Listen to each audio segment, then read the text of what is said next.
प्रिय छात्रों, इस वीडियो में हम अनुच्छेद लेखन की जानकारी प्राप्त करेंगे।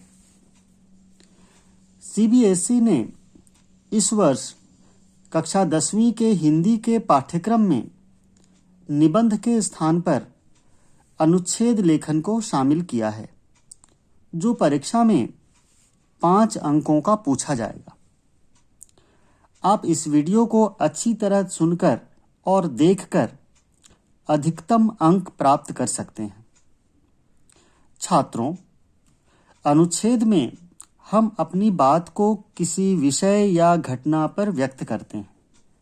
यह निबंध का छोटा रूप होता है, जिसे 80 से 100 शब्दों में लिखा जाता है। किसी विषय, घटना, प्रसंग आदि के मूल भाव को संक्षिप्त या सारगर्भित ढंग से व्यक्त करने की विधा अनुच्छेद कहलाती है और इसे लिखना ही अनुच्छेद लेखन कहा जाता है। आइए अब हम अनुच्छेद लेखन में किन प्रमुख बातों पर ध्यान देने की आवश्यकता है, उन बिंदुओं पर विचार करेंगे। पहला है, अनुच्छेद में हम एक भाव, विचार या घटना को लिखते हैं। दूसरा है, अनुच्छेद संक्षिप्त होता है और इसमें क्रमबद्धता होनी चाहिए। यानी अनुच्छेद लिखते समय हम किसी भी घटना का उल्लेख करते हैं तो उसमें क्रमबद्धता अवश्य बनाए रखें। तीसरा, इसमें प्रस्तावना या उपसंहार नहीं होता है। चौथा, अनुच्छेद दिए गए बिंदुओं के आधार पर ही लिखा जाना चाहिए, परंतु बिंदुओं को लिखने की आवश्यकता नहीं है। यानी उन बिंदुओं का वर्णन अनुच्छेद में अवश्य होना चाहिए। पांचवा, अनुच्छेद विषय केंद्रित हो, यानी जिस विषय पर दिया गया हो